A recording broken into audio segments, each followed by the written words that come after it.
te não parecer, esse programa é feito de fatos apurados e noticiados jornalisticamente. Só no Brasil, só no Brasil. Só no Brasil. É um clima maravilhoso.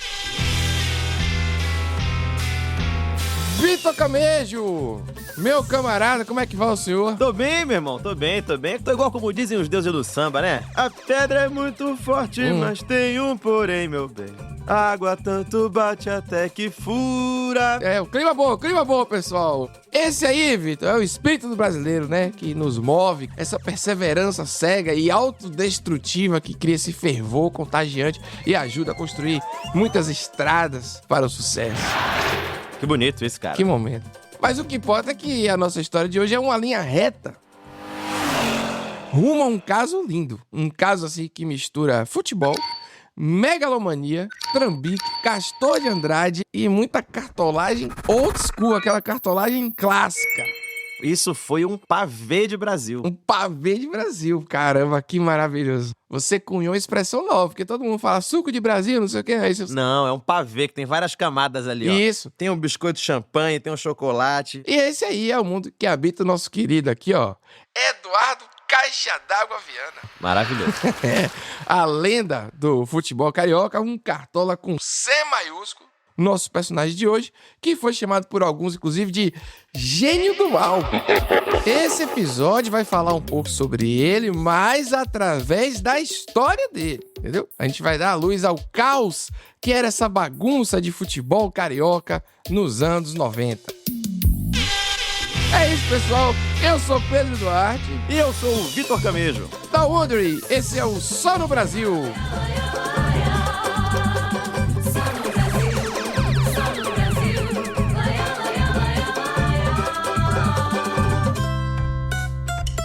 Imagina aí que você é um homem. Imaginei.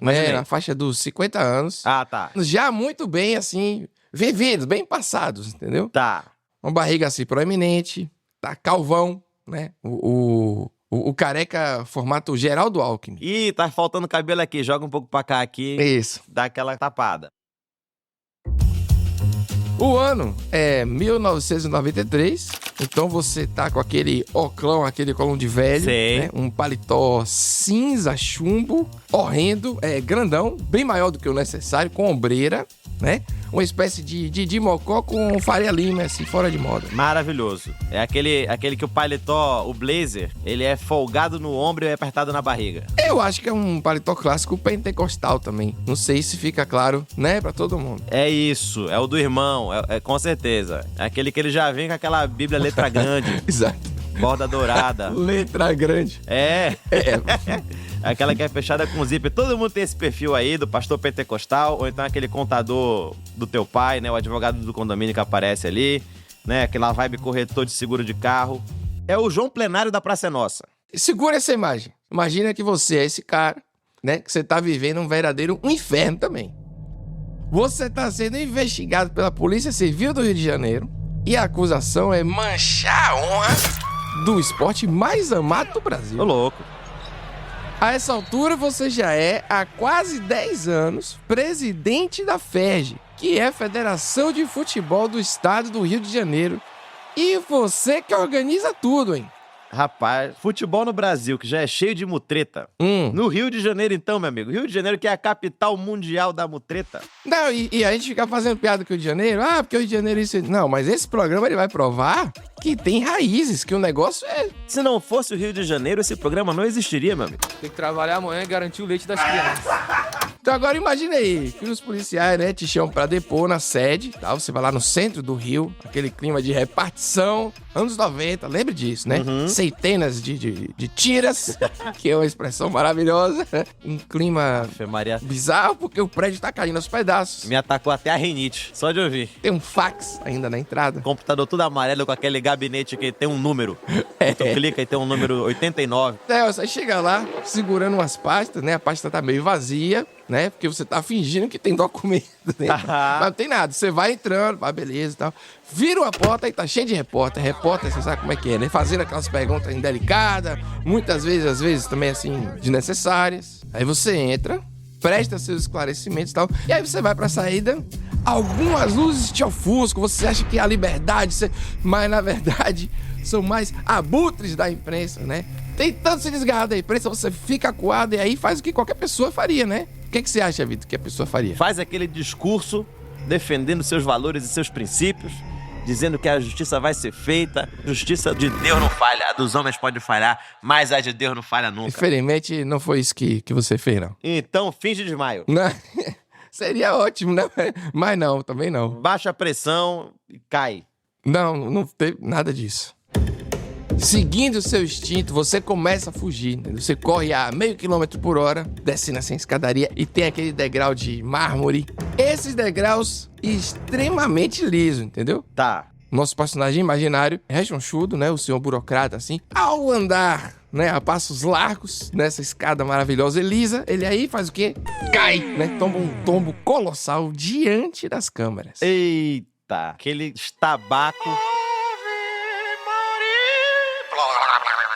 Arte.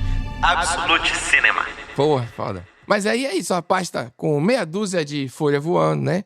O cara ali rolando, a imprensa babando de alegria, né? É um balé, assim. Tem aquele negócio, Vitor, que a gente às vezes fala assim, pena que a TV não tem cheiro, né? Quando bota um alho e uma cebola no programa de culinária, você queria sentir o cheiro, né? Pena que áudio não tem vídeo, porque essa cena, ela tá no YouTube e é uma queda espetacular. Classe. Essa imagem do tombo é só um detalhe, né? Na biografia do cara, mas ela serve como alegoria pro sonho da vida inteira do Caixa d'Água e do Eduardo. Tudo que ele queria era escrever o nome do seu amado time, o americano de Campos dos Goytacazes, na história do futebol. Já estou curioso. Vamos começar agora com a primeira peça que faz o nosso olho brilhar nessa história. O apelido Caixa d'Água.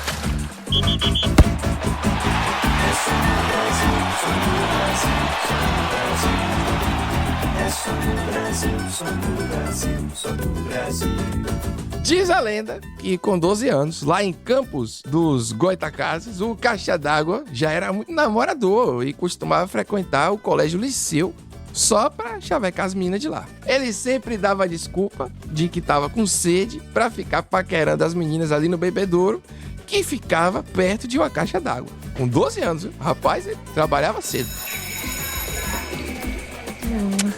É isso aí, a história que ele conta. Tem coisa errada isso aí. Ninguém ganha um apelido porque é uma coisa boa. Ah, porque ele é namorador, ele é o caixa d'água. Verdade. Vou dar um exemplo da minha vida, tá?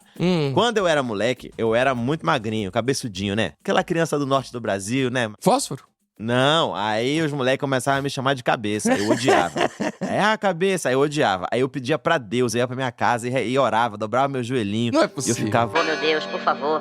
Ô, Jesus, não deixa mais eu ser cabeça, Senhor. Eu odeio ser cabeça. Eu odiava. Aí, meu irmão, meio do ano, entrou um moleque, cabeça do moleque era o dobro da minha. Só que a vaga de cabeça já tava ocupada, era eu. Aí o apelido do moleque virou Estraga-Mãe. Porra, velho. Estraga-mãe. Não pode rir. Aí eu ficava... Oh, meu Deus, obrigado por eu ser o cabeça. Comecei a ficar feliz, velho. Mas falando do Caixa d'Água, o negócio dele lá é que ele é uma lenda em Campos, entendeu? Tipo, a galera gosta dele, idolatra ele. Não tem nem como explicar pra você o nível do LinkedIn do Caixa d'Água. Professor, formado em História, Filosofia, Direito e Educação Física. Mestre em Antropologia nos Estados Unidos e doutor em Direito pela UERJ. Meu Deus, o Leonardo da Vinci? Porra! Não, Caixa d'Água não é brincadeira não, pô. É o Rodrigo Hilbert de Campos. Agora, então, toda essa formação aí foi entregue à paixão por um time de segunda divisão. Não que eu tenha Sim. problema com isso, já que o meu coração pertence ao Clube do Remo, um time de Série C, né?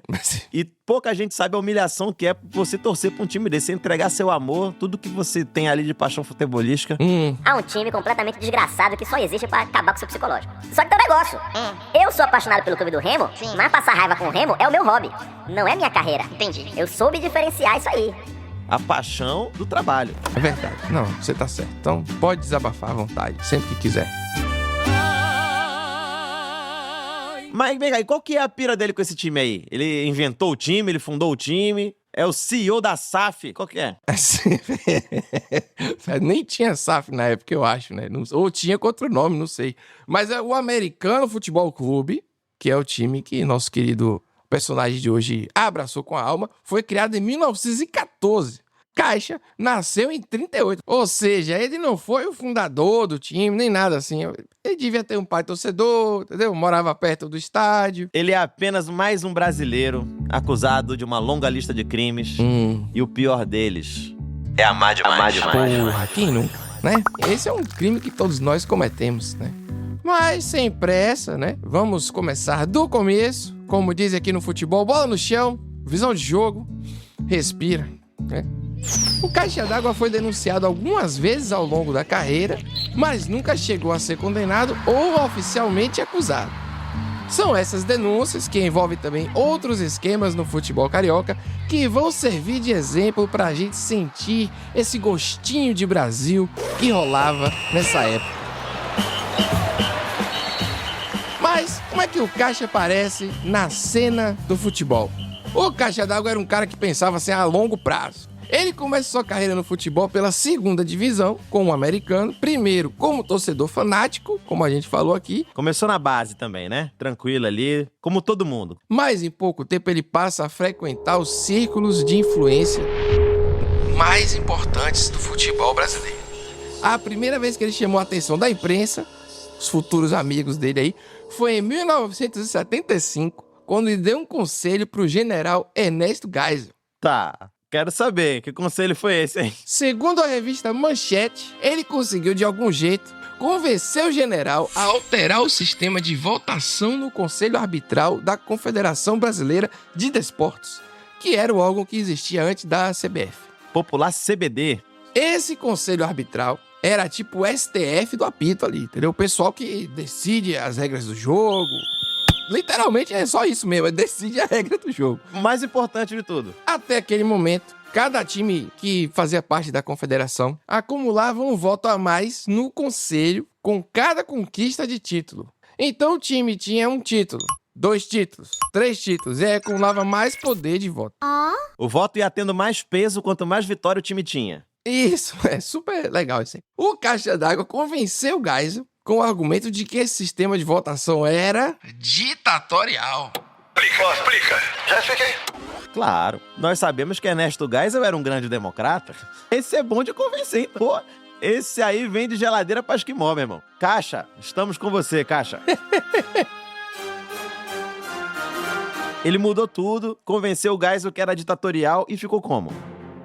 E aí, com a lei 6.251/75, decretada pelo Geisel, uma coisa bem democrática, é isso. O sistema de votação passou a ser plural. Então, assim, agora, cada time tinha o mesmo número de votos. Um só. Tá. Por exemplo, o Fluminense, que tinha direito a 49 votos antes, Oxi. porque ele tinha muitas vitórias em campeonatos, passou a ter um poder de voto igual ao Saquarema Futebol Clube, que não ganhava porra nenhuma. Maravilhoso. Caixa d'Água, o nosso Lenin do futebol carioca. Nosso bolchevique. No meio da ditadura, ele ousou erguer a bandeira da igualdade. Só que aí, Vitor, em 79, a chapa esquentou. Porque aí os 4 grandes, né, os principais times cariocas, Flamengo, Fluminense, Botafogo e Vasco, se recusaram a participar de um campeonato estadual com 18 times.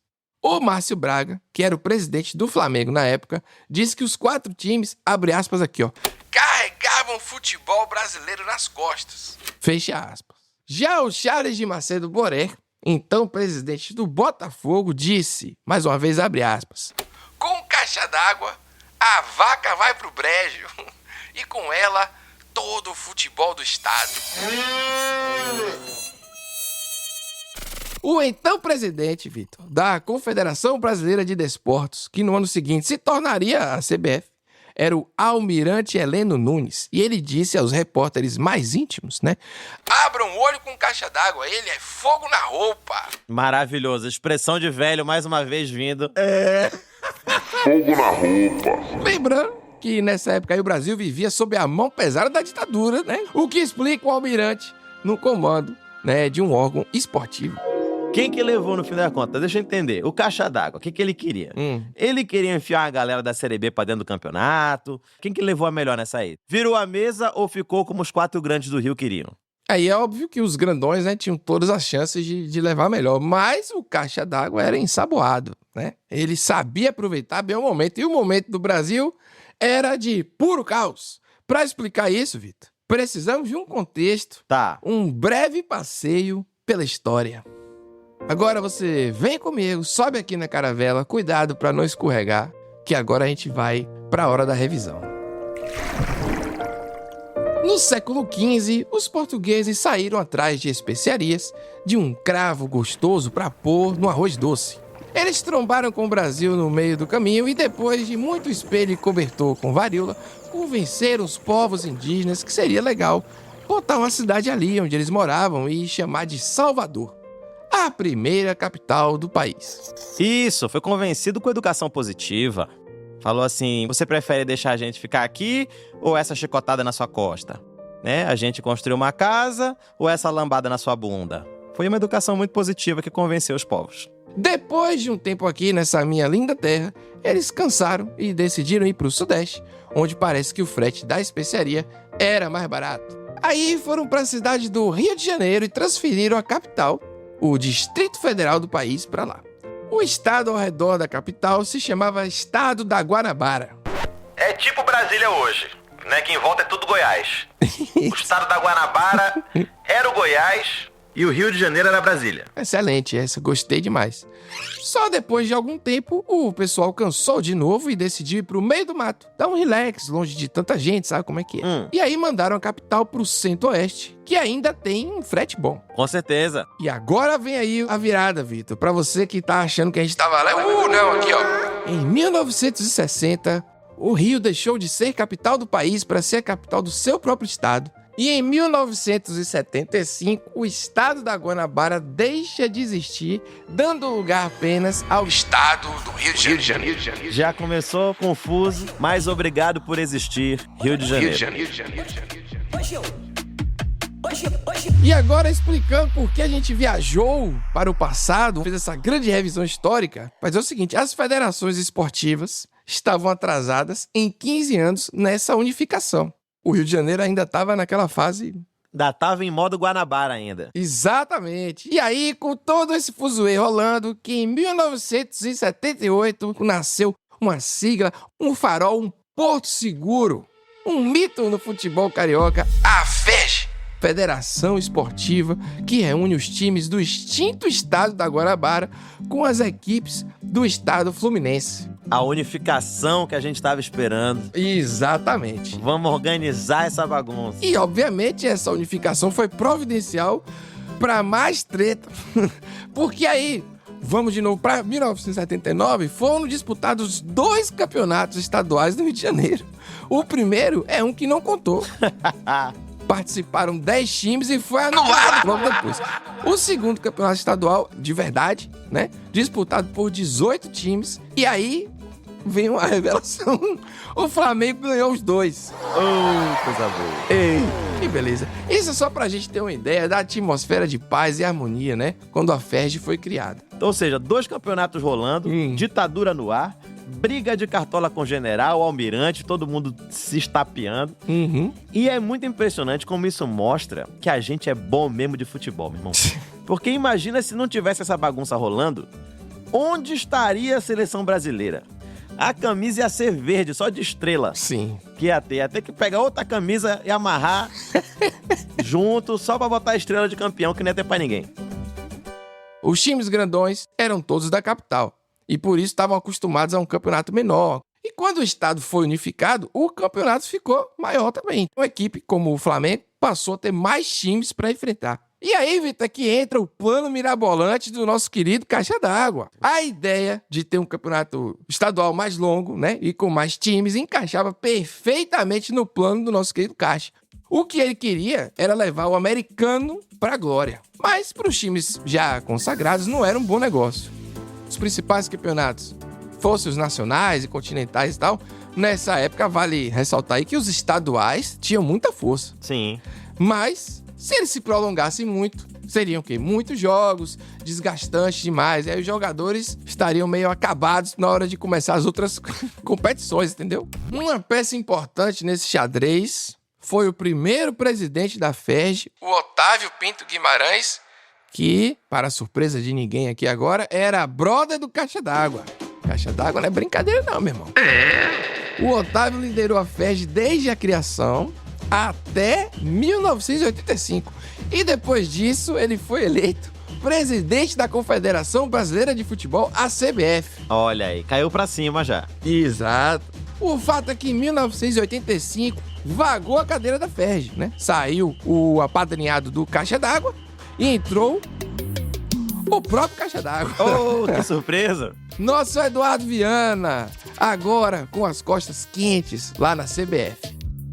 E olha que gracinha a frase que ele falou para a imprensa quando foi empossado. Levei 19 anos para chegar aqui e só saio morto. Sucesso. Só no Brasil, só no Brasil. Só no Brasil. Um clima maravilhoso. O Caixa d'Água entrou pra FERJ em 1985 e agora ele podia tocar sua principal paixão, que era o quê? Encher o balão do Americano Futebol Clube, aquele time de segunda divisão lá de Campos, né? Maravilhoso. Com o novo cargo, ele também precisava de companhias que tivessem a altura dele. Caixa d'Água ficou brother, como um bom Alexandre Frotense, de ninguém menos que Eurico Miranda e Castor de Andrade. Porra, meu amigo, só gente tranquila. E Né? Pode até dar tapa em filhote de tatu canastra que ninguém segurava, meu amigo. meu irmão. Esse aí, quem em sã consciência mexerá com um brother de Castor de Andrade e Eurico Miranda? É a broderagem da cartolagem. Aliás, o Caixa é uma espécie de Castor wannabe, né? Porque o Castor também tinha a mesma paixão por o time da segunda divisão, o Bangu. Uma equipe com muito mais destaque que o Americano e que deu uma certa afundada na medida em que o Castor foi tirando dinheiro e investimento do clube.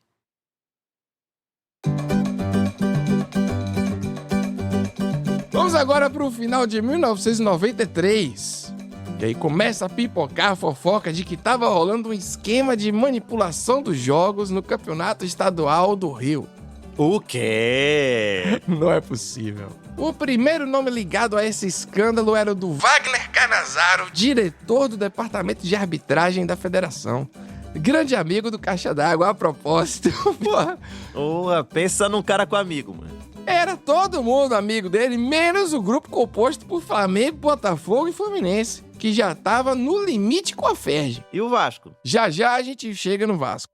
Quando começaram a circular os boatos da manipulação dos jogos e tal, foi a gota d'água de Caixa d'Água pro Flamengo, Botafogo e Fluminense.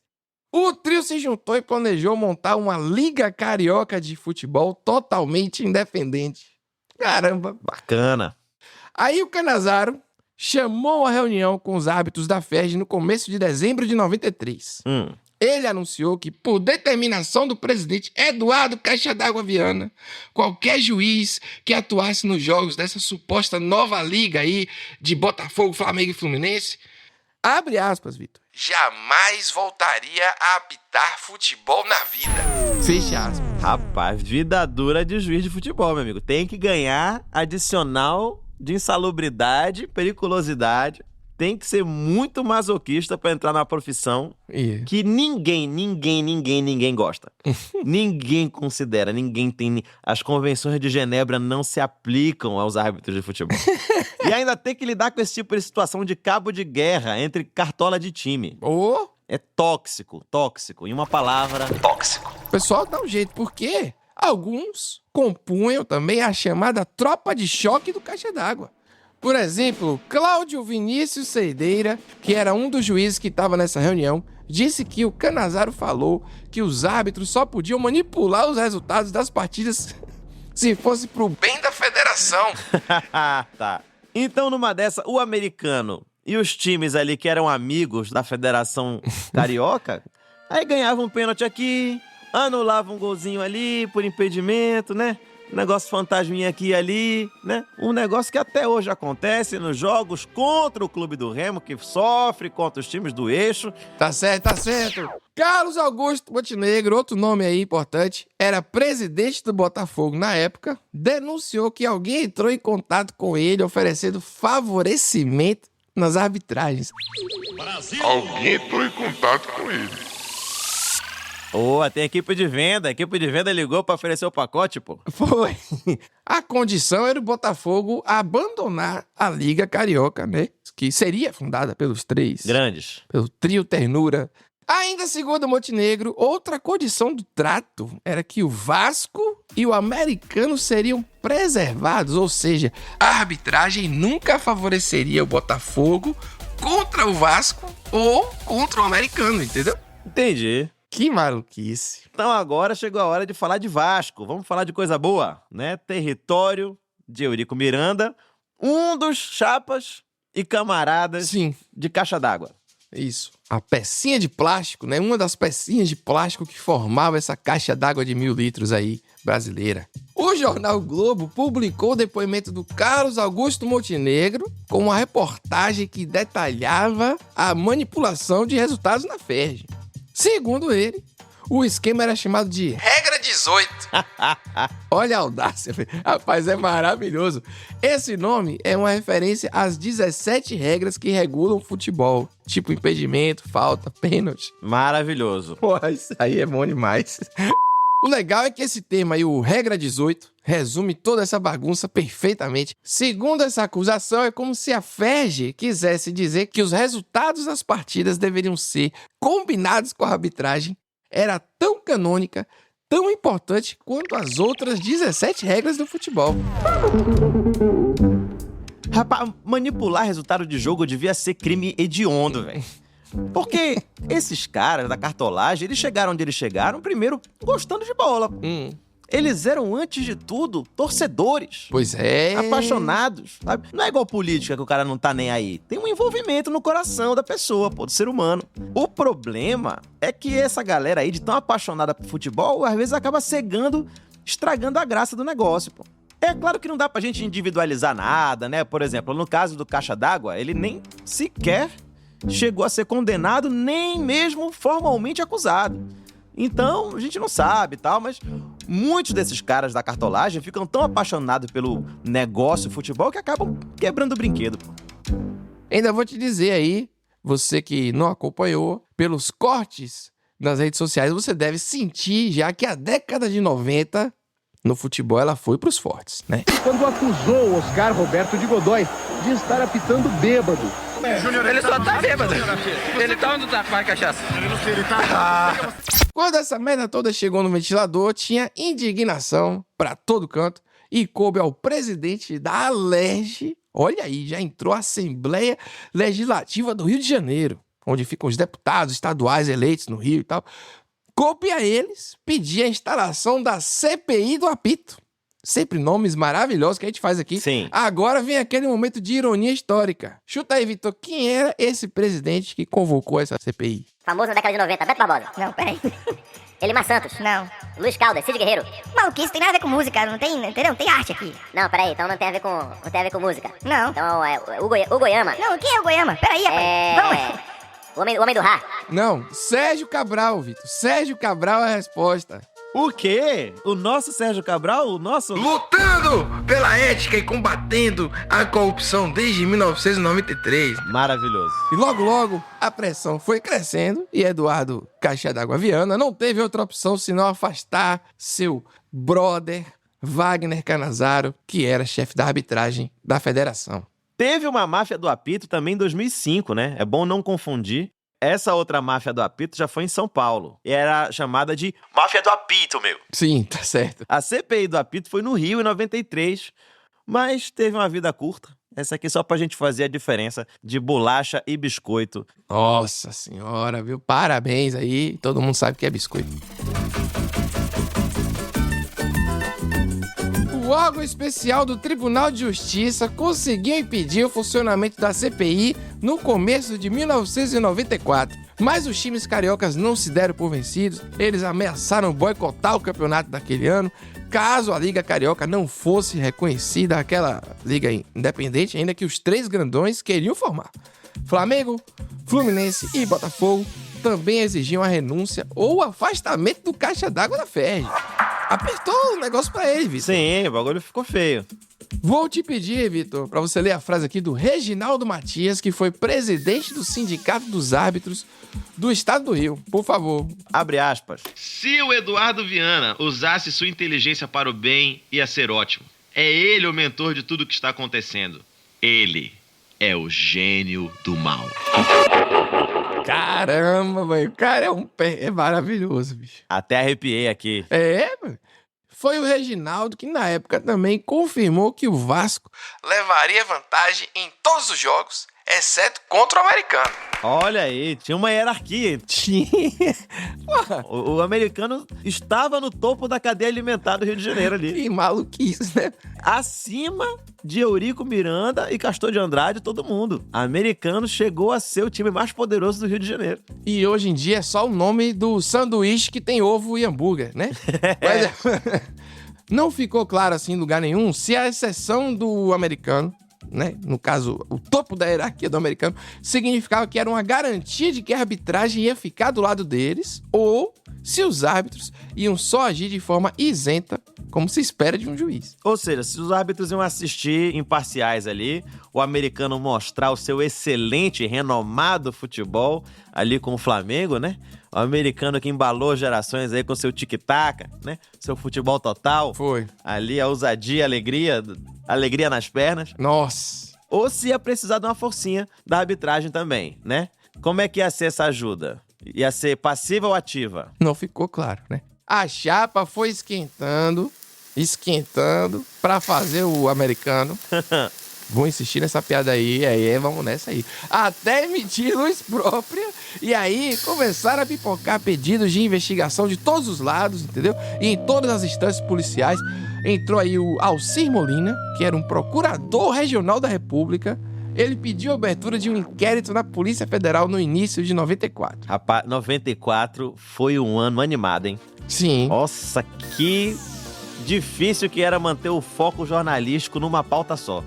Também teve o escândalo do avião da Muamba na seleção, que a gente já falou aqui, né? No nosso 3º episódio, inclusive. Você que está assistindo, vai lá no avião da Muamba pra assistir. E você vê aí, a CBF entrou na briga pra botar panos quentes, usando o porrete do diálogo que eles tinham na mão, que é o seguinte, Tá. que era o fato de ser a entidade máxima do futebol brasileiro, né? A única coisa abaixo da FIFA aqui no Brasil. Então a CBF colocou todo mundo contra a parede e aí dissolveu a Liga Carioca, aquela criada por Botafogo, Fluminense e Flamengo, obrigou todos os grandes do Rio a disputar o Carioca normal, padrão mesmo. E esse campeonato terminou consagrando o Vasco tricampeão. Como é bom ver a justiça acontecendo, cara. Então, obviamente, aí a CPI terminou em pizza, né? E no final, Vitor, não dá nem pra falar da arbitragem aí de intervenções e tal, porque deu Vasco, né? É aquela que o pessoal fala, né? Você acha que problemas extracampo atrapalharam o time? Nesse caso, você acha que o problema intracampo que atrapalhou? Nem quem ganhar, nem perder, vai ganhar ou perder. E como você já antecipou aí, Vitor, a CPI realmente terminou numa tremenda pizza, uma pizza família, com borda recheada de imitação de catupiry, que é feita com maisena. Mas aconteceu o seguinte aqui, o Wagner Canazaro foi afastado da Ferg por 1 ano, mas logo depois ele já estava circulando por lá de novo, né, todo pimpão, tranquilo, e no caixa d'água ninguém tocou. Ninguém relou a mão no caixa d'água. Durante os mais de 20 anos à frente da Ferg, ele foi acusado de uma penca de crimes. Além desse esquema da regra 18, teve formação de quadrilha, estelionato, fraude processual, falsidade ideológica e desvio de R$866 mil da receita da venda de ingressos no Maracanã em 2003. E disseram que ele pegou pessoalmente, em espécie, tipo assim, com malas de grana, Vitor. Eita, foi na hora de bater o borderô. Não, então, Vitor, importante deixar isso claro aqui. O nome do caixa d'água esteve envolvido nessas denúncias todas aí e tal, mas ele nunca foi condenado pela justiça, então não dá nem pra atribuir à pessoa dele esses crimes. Mas dá pra gente sentir esse gostinho de Brasil, entendeu? Que era essa loucura da época. Sobre o Caixa, apesar de ele não ter sido oficialmente culpado pelos crimes, ele foi sim afastado da FERJ pela primeira vez em 2004. E em 2006, aí sim teve um afastamento mais pesado.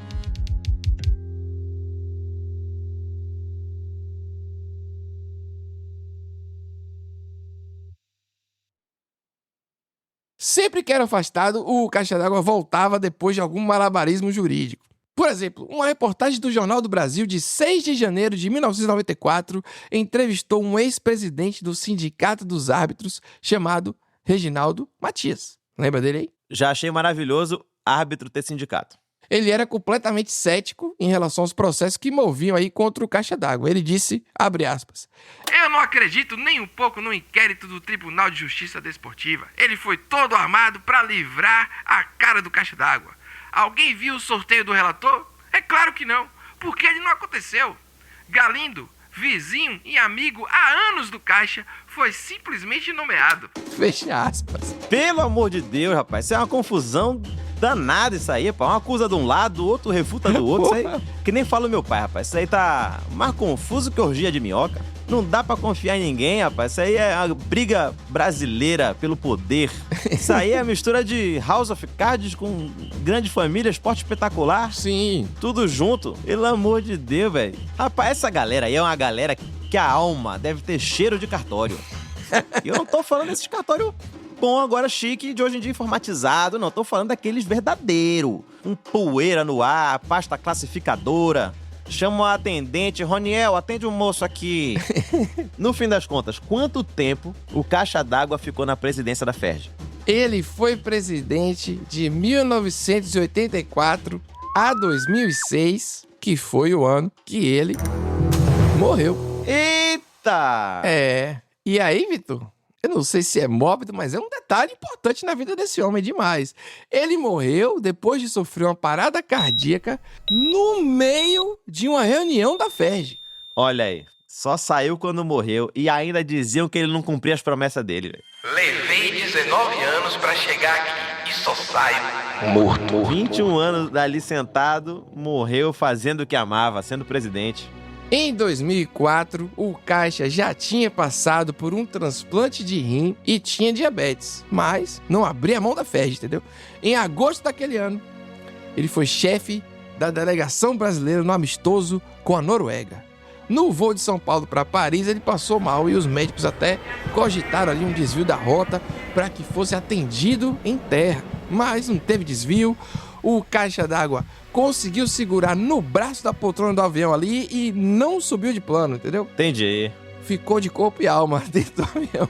Mas tô falando, cara. O cara, quando torce pra time pequeno, ele não faz a passagem, pô. Tá certo. Enquanto ele não visse o americano nos píncaros da glória, ele não ia passar. Ele se manteve, ele ficou até a tarde de 21 de agosto de 2006, quando, durante uma reunião ali na sede da FERJ, o pessoal estava discutindo detalhes do campeonato estadual de 2007 e o Eduardo Caixa d'Água Viana sofreu uma parada cardíaca.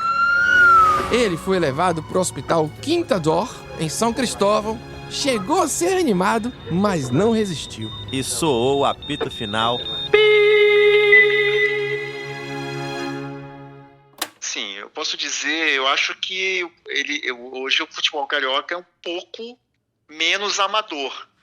Esse aí é o César Seabra, que trabalhou no furo de reportagem do Jornal Globo sobre a manipulação de jogos no Carioca, junto com o jornalista Marcos Penido. Eu não acho que seja profissional, acho que é um pouco menos amador. As brigas continuam acontecendo entre os grandes clubes, não tem união nenhuma, enfim, Mas eu acho que essas coisas, essas atividades ilícitas, compras de árbitro, etc. e tal, eu acho que talvez aconteçam menos ou não aconteçam esses esquemas de roubalheira, enfim. Por outro lado, você tem as apostas, né? As casas de apostas que estão crescendo pra caramba, seja no Rio de Janeiro, São Paulo, Santa Catarina, no mundo inteiro. Na Inglaterra, a gente está vendo agora um jogador brasileiro envolvido em supostos casos de uma casa de aposta importante, enfim, que tem a ver com a cidade dele, do lugar onde ele nasceu, né, que é Paquetá, com parentes, com amigos, uma história muito, muito complexa, mas se acontece na Inglaterra, se aconteceu com um jogador do futebol inglês, que é hoje considerado o melhor futebol do mundo, o mais bem organizado, o mais bem estruturado, imagina em outros lugares do mundo, na Bulgária, na Série B da Bulgária, na Série C de Malta, no interior do Brasil, entendeu? Então, assim, e se não houver uma regulamentação muito bem feita, muito acurada, muito discutida, muito debatida, isso pode transformar o futebol numa coisa muito, muito, muito duvidosa, assim. Então, acho que para mim hoje é o grande mal, assim. Não é mais um caixa d'água, mas não é mais um Wagner Cannavaro, não é mais uma CPI do apito, mas é uma coisa que pode ser muito maior e que envolva muito mais dinheiro, que envolva muito mais gente, pode ser uma rede, isso pode se transformar numa rede mundial de corrupção, de golpes, enfim, que só vai atrapalhar um esporte que as pessoas tanto gostam, né?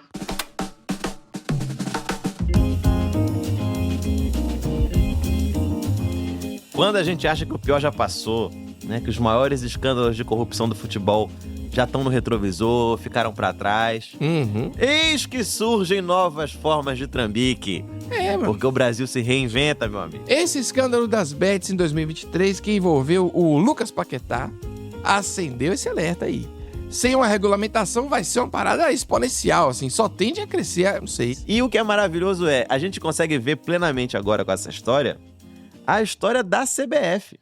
Porque a CBF já foi fundada no caos. Lá atrás, na loucura. Aí quando vê, tem escândalo da CBF, meu irmão, ela nasceu. Ela foi forjada no caos. Forjada no caos. E você fala de Série B, Série C, Série D e tal, de um estadual também, coisa assim, importante aqui, que não é todo jogador de futebol que é milionário, não. Não. Milhares de jogadores estão ali no salário mínimo normal, entendeu? Doido pra pingar um qualquer ali na conta ali pra ajudar a fechar o orçamento. Eu não tô dizendo que o cara vai aceitar por ganhar menos. Não é isso que eu quero dizer. Eu digo assim, o buraco é mais embaixo, entendeu? Vai ter que olhar pra onde não se olha, pra escuridão.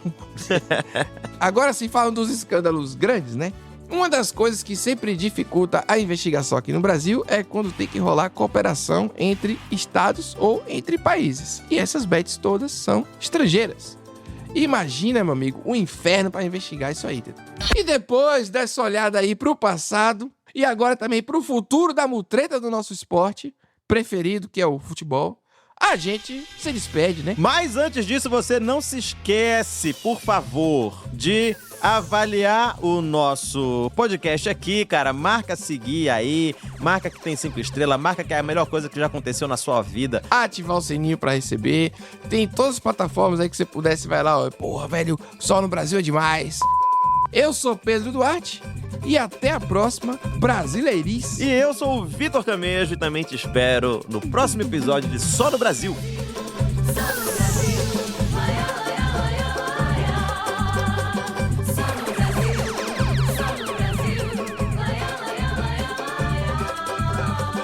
Só no Brasil é um podcast da Wondery com produção da Pipoca Sound e apresentado por Pedro Duarte e Vitor Camejo. A direção é do Afonso Capelaro. A finalização de roteiro é do Afonso Capelaro, com comentários meus e do Pedro Duarte. O roteiro é do Daniel Castro. A pesquisa é da Sara Stopazoli. A edição de som é feita pela Bettina Calmon e Eduardo Keller. A música original, desenho de som e mixagem são da Bettina Calmon, do João Jabassi e do Luiz Rodrigues. As artes são feitas pelo Luiz Rondinelli. A checagem é da Thaís Mandarino, o clearance é do CQSFV Advogados. Esse episódio tem a participação do jornalista César Seabra. Pela Wondery, a produção executiva é de Fábio Silveira, Jéssica Redburn e Marshall Louie. A produtora associada é Giovanna Romano Sanches.